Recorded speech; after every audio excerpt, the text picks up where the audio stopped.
الحمد للہ رب العالمین والصلاة والسلام علی الانبیاء والمرسلین اعوذ باللہ من الشیطان الرجیم بسم اللہ الرحمن الرحیم رب اشرح لی صدری ویسر لی امری واحلل عقدۃ من لسانی یفقہوا قولی واجعل لی وزیرا من اہلی۔ محترم سامعین، السلام علیکم ورحمۃ اللہ وبرکاتہ۔ الحمدللہ قرآن پاک کا مطالعہ ہمارا جاری ہے۔ سورہ آل عمران کی آیت نمبر 138 تک ہم پڑھ چکے ہیں۔ آج انشاءاللہ آیت نمبر 139 سے آیت نمبر 143 تک پڑھیں گے۔ اعوذ باللہ من الشیطان الرجیم بسم اللہ الرحمن الرحیم ولا تہنوا ولا تحزنوا وانتم الاعلون ان کنتم مؤمنین۔ اور دیکھو، بے دل نہ ہو، کم ہمت نہ ہو اور غم نہ کھاؤ، اور تم ہی اعلیٰ ہوگے، تم ہی ہوگے، غالب رہو گے اگر تم مومن ہو۔ یہ ایک بہت ہی حوصلہ افزا آیت ہے۔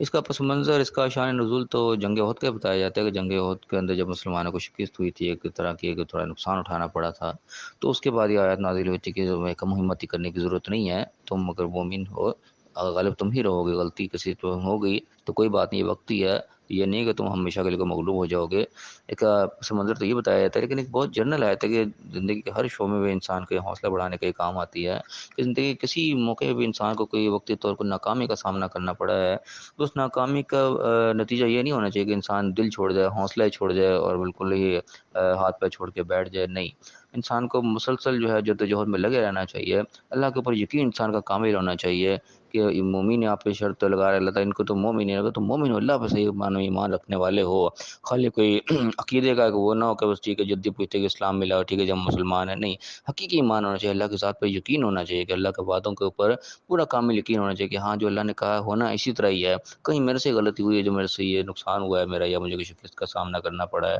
کہ وقتی طور کوئی تنگی آ گئی ہے، کہیں اپنی غلطی ہے، کوتاہی ہے، اس کو ڈھونڈا جائے، اس کو اپنی اصلاح کی جائے، اللہ کا بھی یقین کامل ہو تو اللہ نے لازم نہ کر دیا کہ انتم الاعلون، تم ہی اعلیٰ رہو گے، تم ہی غالب رہو گے، تم ہی کامیاب ہوگے اگر تم مومن۔ تمہارے ایمان کے اندر فرق نہیں ہونا چاہیے، اللہ کے اوپر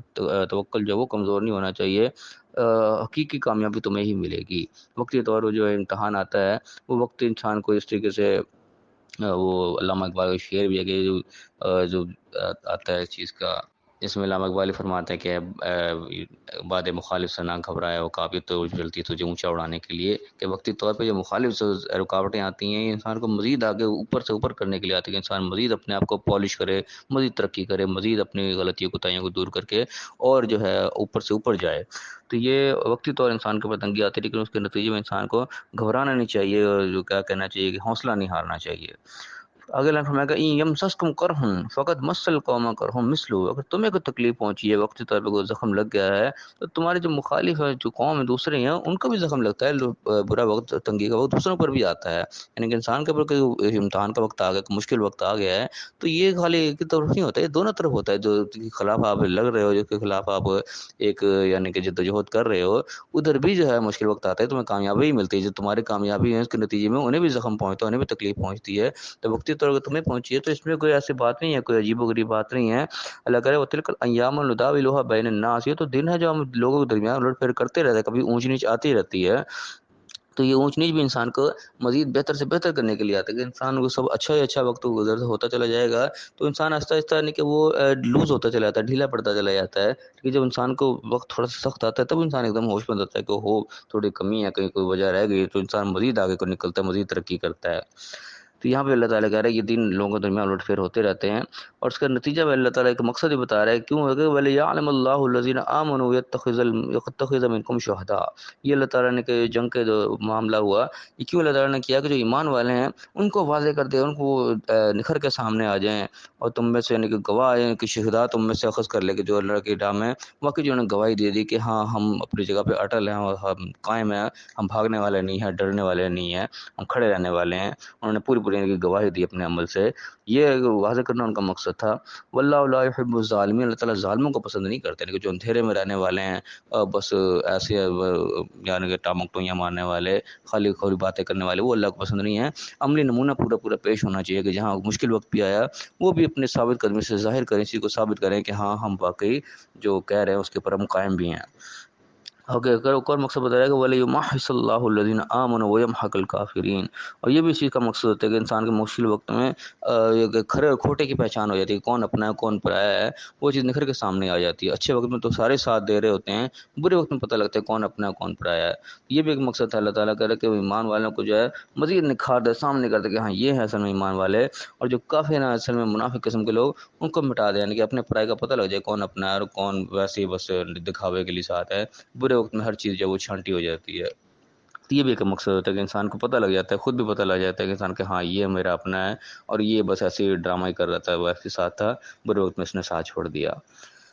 آگے اللہ تعالیٰ مزید وہاں پہ فرما رہا ہے کہ ام حسبتم ان تدخلوا الجنۃ، کیا تم نے یہ گمان کر لیا کہ تم ایسے ہی جنت میں داخل ہو جاؤ گے؟ یعنی جنت کا داخلہ ایسے نہیں مل جانے لگا۔ اب ولما یعلم اللہ الذین جاہدوا منکم ویعلم الصابرین، اللہ تب بھی تو اللہ تعالیٰ نے واضح کیا ہی نہیں اس چیز سے، کون جہاد کرنے والا ہے، کون محنت کرنے والا ہے، اور کون ثابت قدم رہنے والا ہے۔ یعنی کہ یہ اللہ تعالیٰ پورے جانچ کرتا ہے، پوری چھانٹ پٹک ہوتی ہے، ایسے جنت کو پلیٹ میں رکھ کے نہیں کسی کو مل جانے لگی، ایک امتحان کی چکی میں سے گزرنا پڑے گا، لازمی بات ہے کہ امتحان کیے بغیر جو ہے اتنا بڑا تمغہ اتنا بڑا انعام ایسے نہیں مل جانا۔ تو یہ بھی یعنی کہ بات ہے کہ انسان کا امتحان ہوگا، ہر ایک کا اپنے اپنے انداز سے ہوگا، یہ اللہ تعالیٰ نے ہر ایک کے ساتھ رکھا ہے معاملہ، کسی کا کسی طریقے سے امتحان ہوگا، کسی کا کسی طرح سے امتحان ہوگا، اور یہ ہر شخص کا، چاہے کوئی نبی پیغمبر بھی گزرے ہیں، وہ بھی امتحان کے بغیر جو ہے وہ کامیاب نہیں ہوئے، امتحان ان کا بھی لیا گیا، بڑے بڑے سخت امتحان لیے گئے، کوئی یعنی کہ نبی بھی جو اس چیز سے وہ پاک نہیں رہا کہ اللہ تعالیٰ کے برگزیدہ بندے تھے، وہ اللہ تعالیٰ ان کو ایسے ہی دے لیکن اللہ تعالیٰ ان کو بھی ایسی جنت نہیں دی، پورا ان کو دنیا کے سامنے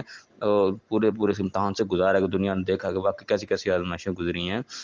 ٹھیک ہے، آزمائش کے مختلف انداز کے اللہ کے ہیں کہ کسی طرح سے آزمائش انسان کی ہوتی ہے، کوئی نہ کوئی سخت وقت آ جاتا ہے، کوئی بھی اس قسم کا وقت گزرتا ہے جہاں پہ اس کا پتہ لگتا ہے کہ ثابت قدم رہتا ہے یا کہ ڈگمگا جاتے ہیں اس کے قدم، تو جب ثابت قدم رہتا ہے اس کے لیے جنت کا اللہ تعالیٰ داخلہ دیتا ہے، جو ڈگمگا گیا تو وہ گویا کہ فیل ہو گیا۔ تو یہاں پہ بھی اللہ تعالیٰ کہہ رہا ہے تم کیا سمجھ رہے ہو کہ ایسی جنت میں چلے جاؤ گے، اور بھی تو اللہ تعالیٰ نے جو محنت کرنے والے لوگ ہیں اور جو ثابت قدم رہنے والے ہیں ان کو تو چھانٹی کیا ہی نہیں۔ اور فرمایا کہ وَلَقَدْ كُنْتُمْ تَمَنَّوْنَ الْمَوْتَ مِنْ قَبْلِ أَنْ تَلْقَوْهُ، تو تم تو ویسے موت کی تمنا کیا کرتے تھے، ان کی شہادت کی دعا ہم بھی بڑے کر رہے تھے، مسجدوں میں جناب دعائیں مانگ رہے تھے، اللہ ہمیں شہادت کی موت دے، سب آمین کہہ رہے تھے اس کے اوپر، یعنی بظاہر تو کہہ رہے ہوتے ہیں، جب وقت تو جب پتہ لگتا ہے، جب حقیقت میں چیز سامنے آتی ہے، اللہ کہہ رہا ہے فَقَدْ رَأَيْتُمُوهُ وَأَنْتُمْ تَنظُرُونَ، تو تم نے حقیقت میں اس کو دیکھ بھی لیا اور تم باقی اس کو آنکھوں سے دیکھنے والے تھے، کہ تم نے آنکھوں سے دیکھا کہ واقعی موت کیسے سامنے آتی ہے، کیا وقت ہوتا ہے۔ تو اس وقت جو انسان اس امتحان سے جو گزرتا ہے اس کے اندر پھر یقین کا ایک اپنا لیول ہو جاتا ہے، ان کہ ہوتا ہے نا ویسے سنی سنائی بات پہ یقین کرنا ہوتا ہے، ٹھیک ہے ہاں جی یقین ہے،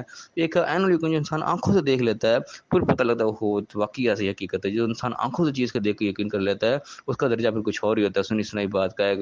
یقین کا درجہ اور ہوتا ہے، لیکن جو انسان آنکھوں سے دیکھ آتا ہے چیز کو اس کا درجہ جو ہے وہ کچھ اور لیول کا ہو جاتا ہے۔ تو اس قسم کے امتحانات جو زندگی سے گزرتے ہیں یہ انسان کو گویا کہ ایک اور مزید نکھارنے کے لیے ہوتے ہیں، اس کی ایمان کے لیول کو مزید اوپر بڑھانے کے لیے ہوتے ہیں، پھر انسان کو پتہ لگتا ہے کہ ہاں واقعی اللہ تعالیٰ ہے، کیسے کیسے وقت سے اللہ تعالیٰ نے ہمیں گزارا، وقت گزر کے پھر انسان جب اچھے وقت میں آتا ہے تو یہ بھی اللہ تعالیٰ کا وعدہ ہے کہ ان مع العسر یسرا، برے مشکل کے ساتھ آسانی لازمی جڑی ہوئی ہے، جب مشکل وقت سے انسان گزر کے پھر آسانی کی طرف آتا ہے تو پھر اس کو گزرا وقت یاد آتا ہے کہ ہاں کیسا کیسا وقت گزرا تھا، اللہ تعالیٰ نے کیسے کیسے ہمارا ساتھ دیا، کیسے اس مشکل وقت سے اللہ تعالیٰ نے نکالا۔ تو انسان کے ایمان کا اور یقین کا لیول جو ہے وہ مزید اوپر سے اوپر جاتا چلا جاتا ہے، جب ہر وقت انسان پہ اچھا ہی وقت رہے گا، وہ کوئی سختی اس پر آ ہی نہیں رہی، تو اس کا ایمان کا لیول آہستہ آہستہ وہ گرنا سا شروع ہو جاتا ہے، وہ چیز اس کی رہتی نہیں، اس طریقے سے ہم دیکھتے ہیں تاریخ بھی گواہ ہے اس چیز کی، جب مسلمان پہ عروج آیا، بہت خوشحالی وقت آیا، تو آہستہ آہستہ ان کے اندر کمزوری ہے، یہاں تک کہ انسان وہ مسلمان جو تھے اپنا عروج بھی کھو بیٹھے اس چیز میں، کہ ہوتا ہے اکثر یہ کہ جب وہ عروج اپنے لیول پہ چلا جاتا ہے انسان خوشحالی میں رہنا شروع ہو جاتا ہے تو وہ پھر تن آسان ہو جاتا ہے اور وہ یعنی کہ غلطیاں کرنے پہ اتر آتا ہے، وہ اس کے اندر جو ایک ہونا چاہیے نکھار وہ کم ہوتا چلا جاتا ہے۔ تو یہ انسان کو برا وقت جو ہے مشکل وقت اللہ کا امتحان کو جو ہوتا ہے یہ انسان کو مزید نکھارنے کے لیے ہوتا ہے۔ تو اللہ تعالیٰ نے شروع میں کہا ہے کہ ہم نے کمزور نہیں پڑنا، کم ہمت نہیں پڑنا، اللہ تعالیٰ نے یہ حوصلہ دے دیا کہ تم ایمان پہ قائم رہو گے، اللہ پہ یقین اپنا کامل رکھو گے تو اعلیٰ تم نہیں ہونا، اعلیٰ تم ہی ہوگے، رفع تم ہی ہوگے، غالب تم ہی آؤ گے، یہ اللہ تعالیٰ کا وعدہ ہے۔ تو آج بھی اگر ہم مغلوب ہے دنیا میں کہ ہم شکست خوردہ ہوئے ہیں تو ہم دیکھیں کہ ہمارے اندر ایمان کی کوئی کمزوری ہے، کہیں نہ کہیں ہم غلطی کھا رہے ہیں، ورنہ اللہ کا وعدہ جو وہ جھوٹا نہیں ہوتا، وہ غلط نہیں ہوتا، اللہ کے بعد جو 100% درست ہوتی ہے۔ ہمیں جو ہے اپنی کوتاہیوں کو ڈھونڈنے کی، ان کو ختم کرنے کی ضرورت ہے۔ اللہ تعالیٰ میں صحیح سمجھنے کی توفیق عطا فرمائے، اپنی غلطیوں کو دور کرنے کی توفیق عطا فرمائے، جو اللہ نے احکام دیا اس کے مطابق ہمیں زندگی گزارنے کی توفیق عطا فرمائے، اور دنیا آخرت دونوں جگہ کامیاب فرمائے، آمین۔ وآخر دعوانا ان الحمد للہ رب العالمین۔